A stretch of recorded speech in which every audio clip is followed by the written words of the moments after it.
جنتی لاٹھی حضرت موسیٰ علیہ السلام کی وہ مقدس لاٹھی ہے جس کو عصائے موسیٰ کہتے ہیں۔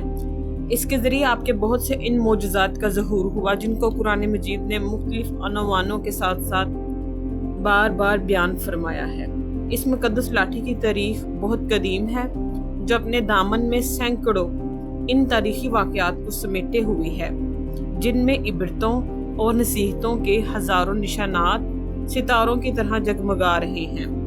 جن سے اہل نظر کو بصیرت کی روشنی اور ہدایت کا نور ملتا ہے۔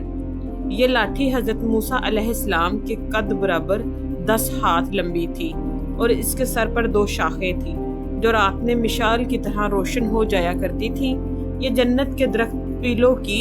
لکڑی سے بنائی گئی تھی اور اس کو حضرت آدم علیہ السلام بہشت سے اپنے ساتھ لائے تھے۔ چنانچہ حضرت سید الحبوری رحمۃ اللہ علیہ السلام نے فرمایا، یعنی حضرت موسیٰ علیہ السلام کے ساتھ عود خوشبودار لکڑی۔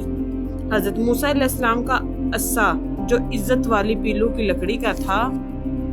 انجیر کی پتیاں حجر اسود جو مکہ معظمہ میں ہیں، اور نبی معظم حضرت سلیمان علیہ السلام کی انگوٹھی، یہ 5 چیزیں جنت سے اتاری گئیں۔ حضرت آدم علیہ السلام کے بعد یہ مقدس عصا حضرت انبیاء کرام علیہ السلام کو یکے بعد دیگرے بطور میراث کے ملتا رہا، یہاں تک کہ حضرت شعیب علیہ السلام کو ملا جو قوم مدین کے نبی تھے۔ جب حضرت موسیٰ علیہ السلام مصر سے ہجرت فرما کر مدین تشریف لے گئے اور حضرت شعیب علیہ السلام نے اپنی ساجزادی حضرت بی بی صفورہ رضی اللہ تعالیٰ عنہا سے آپ کا نکاح فرما دیا اور 10 برس تک حضرت شعیب علیہ السلام کی خدمت میں رہ کر آپ کی بکریاں چراتے رہے۔ اس وقت حضرت شعیب علیہ السلام نے حکم خداوندی کے مطابق آپ کو یہ مقدس عصا عطا فرمایا۔ پھر جب آپ کی اپنی زوجہ محترمہ کو ساتھ لے کر مدین سے مصر اپنے وطن کے لیے روانہ ہوئے اور وادی مقدس مقام طواء میں پہنچے تو اللہ تعالیٰ نے اپنی تجلی سے آپ کو سرفراز فرما کر منصب رسالت کے شرف سے سربلند فرمایا۔ اس وقت حضرت حق جل مجدہ نے آپ سے جس طرح کلام فرمایا، قرآن مجید نے اس کو اس طرح بیان فرمایا کہ اے موسیٰ، آپ کے داہنے ہاتھ میں کیا ہے؟ آپ نے کہا کہ یہ میری لاٹھی ہے، میں اس پر ٹیک لگاتا ہوں اور اس سے اپنی بکریوں کے لیے پتے جاڑتا ہوں اور اس سے میرے دوسرے کام بھی نکلتے ہیں۔ دوسرے کاموں کی تفسیر میں حضرت علامہ ابو البرکات عبداللہ بن احمد نصفی علیہ السلام نے فرمایا، مثلاً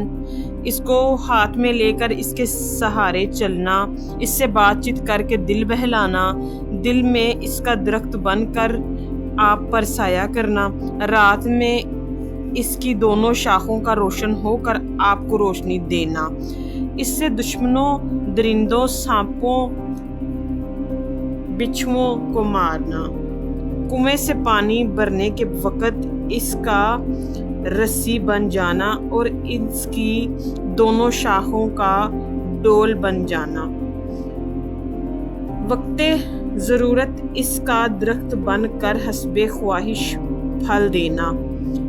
اس کو زمین میں گاڑ دینے سے پانی نکل پڑنا وغیرہ۔ حضرت موسیٰ علیہ السلام اس مقدس لاٹھی سے مذکورہ بالا کام نکالتے رہے، مگر جب آپ فرعون کے دربار میں ہدایت فرمانے کی غرض سے تشریف لے گئے اور اس نے آپ کو جادوگر کہہ کر جھٹلایا تو اب اس عصا کے ذریعے بڑے بڑے معجزات کا ظہور شروع ہو گیا، جن میں سے 3 معجزات تذکرہ شروع ہو گیا۔ پھنکاریں مار کر دوڑنے لگیں اور پورا مجمع خوف دہر اس میں بدحواس ہو کر ادھر ادھر بھاگنے لگا، اور فرعون اور اس کے تمام جادوگر اس کرتب کو دکھا کر اپنی فتح کے گھمنڈ اور غرور کے نشے میں بدمست ہو گئے اور جوش شادمانی میں تالیاں بجا بجا کر اپنی مسرت کا اظہار کرنے لگے۔ کہ اتنے میں ناگہاں حضرت موسیٰ علیہ السلام نے خدا کے حکم سے اپنی مقدس لاٹھی کو ان سانپوں کے ہجوم میں ڈال دیا، تو یہ لاٹھی ایک بہت بڑا اور نہایت ہیبت ناک اژدہا بن کر جادوگروں کے تمام سانپوں کو نگل گیا۔ یہ معجزہ دیکھ کر تمام جادوگر اپنی شکست کا اعتراف کرتے ہوئے سجدے میں گر پڑے اور یہ آوازیں بلند یہ اعلان کرنا شروع کر دیا کہ ہم سب حضرت ہارون اور حضرت موسیٰ کے رب پر ایمان لائے۔ چنانچہ قرآن مجید نے اس واقعہ کا ذکر کرتے ہوئے ارشاد فرمایا کہ جادوگروں نے کہا کہ اے موسیٰ، آپ اپنا عصا پہلے ڈالیں گے یا ہم پہلے ڈالنے والے بنے؟ تو آپ نے فرمایا کہ تمہیں ڈالوں تو یکا یک ان کی رسیاں اور لاٹھیاں ان کی نظر بندی سے حضرت موسیٰ علیہ السلام کے خیال میں ایسی معلوم ہونے لگیں جیسے سانپ دوڑ رہے ہیں۔ تو حضرت موسیٰ علیہ السلام کے دل میں تھوڑا سا خوف ہوا، تو ہم نے فرمایا کہ تم ڈرو نہیں، تم ہی غالب رہو گے اور تمہارے ہاتھ میں جو عصا ہے اس کو ڈال دو۔ تو ان لوگوں نے جو سوانگ بنایا ہے یہ عصا ان سب کو نگل جائے گا، اور جادوگر معجزات کے مقابلہ میں جہاں بھی وہ آئے کامیاب نہیں ہوتا۔ تمام جادوگر سجدے میں گر کر کہنے لگے کہ ہم ہارون حضرت موسیٰ علیہ السلام کے رب پر ایمان لائے۔